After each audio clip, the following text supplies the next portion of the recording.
Assalamualaikum warahmatullahi wabarakatuh. Kembali lagi di channel Kima Bioka. Video ini merupakan lanjutan dari video pembahasan mengenai dinamika teori atom yang diupload minggu lalu. Di sana sudah dijelaskan dua teori, yaitu teori Demokritus dan teori atom Dalton, yang memberikan informasi mengenai definisi dari atom.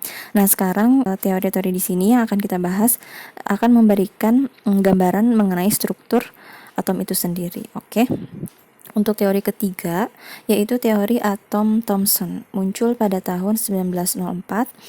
Thomson menyatakan bahwa atom berbentuk seperti agar-agar yang tersusun atas muatan listrik positif dan negatif. Nah, dari pernyataan ini sudah kita bisa identifikasikan dinamikanya seperti apa gitu ya. Pada teori sebelumnya belum disebutkan bahwa atom ini punya muatan listrik. Di teori yang tahun 1904 ini sudah ada perkembangan bahwa ternyata atom memiliki muatan listrik positif dan negatif. Nah, di mana letaknya muatan tersebut?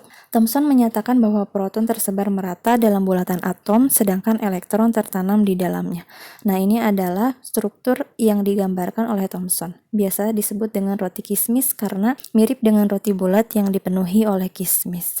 Nah, tetapi teori ini tidak bertahan lama karena pada percobaan berikutnya, yaitu percobaan penghamburan sinar alfa pada lempeng emas yang dilakukan oleh Rutherford, terdapat hasil yang tidak mengidentifikasikan bahwa struktur atom seperti apa yang Thomson gambarkan. Kenapa? Karena yang pertama, hasil dari percobaan tersebut bahwa banyak sinar alfa yang terhambur dengan sudut hambur yang besar.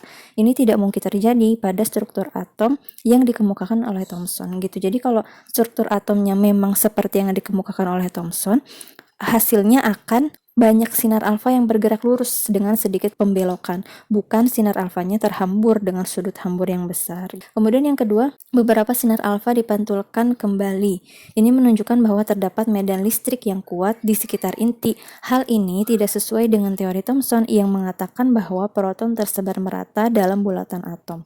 Nah, kemudian hasil yang ketiga adalah ternyata banyak sinar alfa yang diteruskan yang menunjukkan bahwa sebagian besar atom adalah ruang hampa gitu. Jadi dari percobaan ini tidak menunjukkan bahwa atom itu strukturnya seperti yang digambarkan oleh Thomson, sehingga teori Thomson terkoreksi oleh percobaan Rutherford. Nah, dari hasil percobaan tersebut, Rutherford mengemukakan gagasannya mengenai struktur atom. Ini adalah struktur atom yang digagas oleh Rutherford. Dapat dilihat di sini sudah ada lintasan elektron gitu ya. Nah, ini adalah satu kemajuan juga dari teori Thomson, di mana Thomson menyatakan bahwa proton itu tersebar merata dan elektron tertanam di dalamnya. Nah, di struktur atom Rutherford ini sudah jelas letak proton dan elektronnya itu di mana gitu. Jadi perkembangannya adalah sudah bisa ditentukan di mana letak proton dan elektron gitu. Sudah ada lintasan tersendiri. Jadi teori Rutherford ini adalah bentuk penyempurnaan dari teori Thomson ya.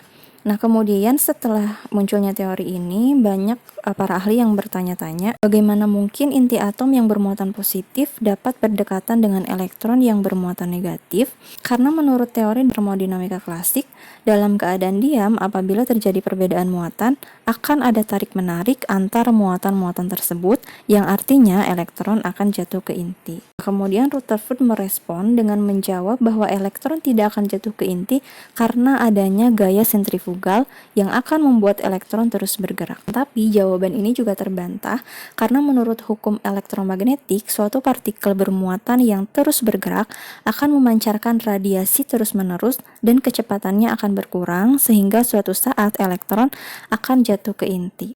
Nah, pertanyaan-pertanyaan ini terjawab oleh teori atom Niels Bohr pada tahun 1913. Ia menggunakan teori kuantum Planck yang menyatakan bahwa atom hanya dapat memancarkan atau menyerap radiasi dalam bentuk kuantum yang energinya berbanding lurus dengan frekuensi radiasi. Nah, dengan munculnya teori ini terjawab sudah kekurangan dari teori atom Rutherford. Nah, ini adalah bentuk struktur atom yang dikemukakan oleh Niels Bohr. Di sini terdapat perkembangan bahwa ternyata elektron bergerak dalam orbitalnya dengan energi masing-masing yang dipancarkan dalam bentuk kuantum. Jadi sudah terjawab bahwasanya elektron ini tidak akan jatuh ke inti karena memang dia memancarkan energinya dalam bentuk kuantum seperti itu. Teori atom yang terakhir adalah teori atom mekanika gelombang yang dikemukakan oleh de Broglie pada tahun 1924 yang menyatakan bahwa materi dapat bersifat sebagai gelombang yang panjang gelombangnya dapat dihitung dengan menggunakan persamaan berikut. Teori ini menggunakan bantuan dari asas ketidakpastian Heisenberg dan fungsi gelombang Schrödinger yang fungsinya tersebut menghasilkan struktur atom sebagai berikut. Inti terletak di tengah dengan dikelilingi awan-awan elektron.